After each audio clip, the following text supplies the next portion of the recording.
paminklas mokesčių mokėtojams ir simboliškai norime parodyti iš tikrųjų, kokia didelė vis dar yra Lietuvoje mokesčių našta ir kad kiekvienas žmogus mokantis mokesčius tikrai įneša labai didelį indėlį į valstybės gyvenimą.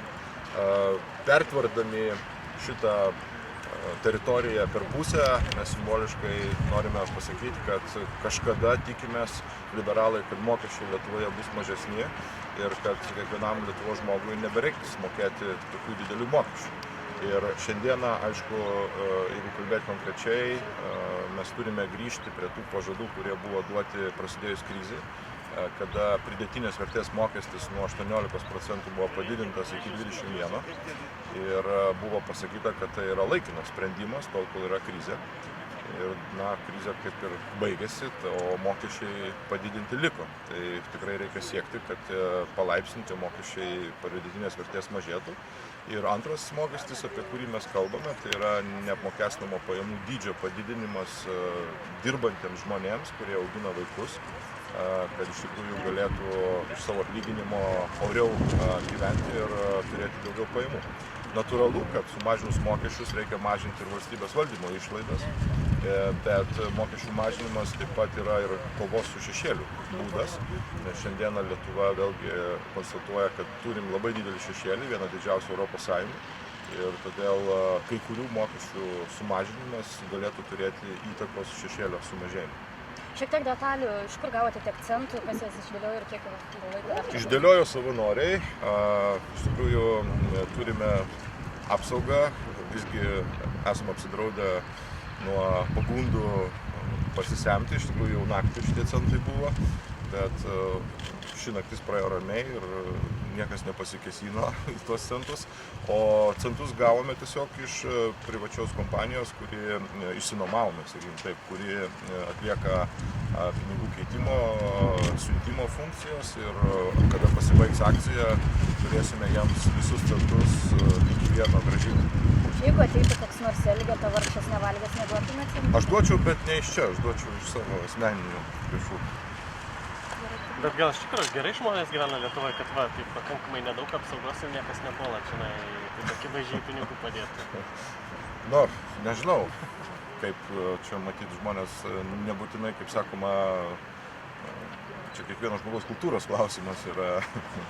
Tai šiuo atveju manau, kad paminklas, kaip sakoma, duos tam tikrą efektą ir tiesiog simbolizuos, kad mokesčiai yra per dideli Lietuvoje ir sieksim, kad tie mokesčiai mažėtų. O jūs kalbate apie tos 20 000, tai čia gyventojų pajamų mokesčio, ar čia konkrečiai kokie mokesčiai? 20 000 yra iš tikrųjų Laisvos rinkos instituto sudaryta visa metodika. Jie kiekvienais metais paskaičiuoja dieną, kada žmogus baigia mokėti mokesčius valstybėje ir nuo kada jisai pradeda savo pajamas jau skirti savo.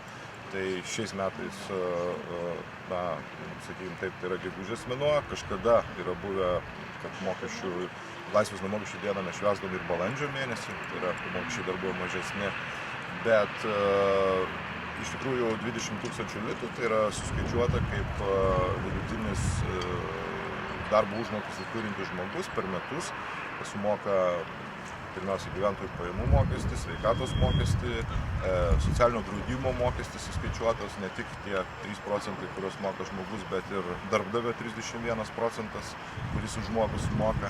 Taip pat čia yra suskaičiuoti ir tie antriniai mokesčiai, tai yra pridėtinės vertės mokestį, kurį mes kiekvienas mokam pirkdami bet kokias prekes, ar šilumą pirkdami už PVM irgi dalį mokam. Tai šiuo atveju vartojimo mokesčiai ir pajamų mokesčiai sudėti į vieną vietą maždaug sudaro 20 000 litų per metus. Galvoju, vis tik ta mokesčių sistema pas mus Lietuvos ir ES turbūt nėra balanso, nes atrodo jūsų narys Guoga, jisai irgi labai didelius pelnus turi, tačiau mokesčių irgi deklaravo ten keliasdešimt tūkstančių tik tai moka. Iš tikrųjų, kalbant apie kapitalo apmokestinimą ir darbo jėgos apmokestinimą, šiandieną matyti yra disbalansas tam tikras ir mes iš tikrųjų sakome, kad darbo mokesčiai, darbo jėgos apmokestinimas turėtų mažėti, pirmiausia kalbant apie socialinio draudimo mokestį ir apie neapmokestinamą pajamų dydį šeimom auginančiom vaikus. O kalbant apie kapitalo apmokestinimą, na, iš tikrųjų, tokio disbalanso neturėtų būti ir akivaizdu, kad paprasčiausia ir aiškiausia sistema būtų, tai tiesiog bendrai skaičiuoti mokesčius nuo žmogaus metinių pajamų ir visiškai nesvarbu, iš kur jis tas pajamas gavo. Ar iš finansinės kažkokios tai veiklos, ar iš individualios veiklos, ar iš samdomų darbuotojo darbo santykių.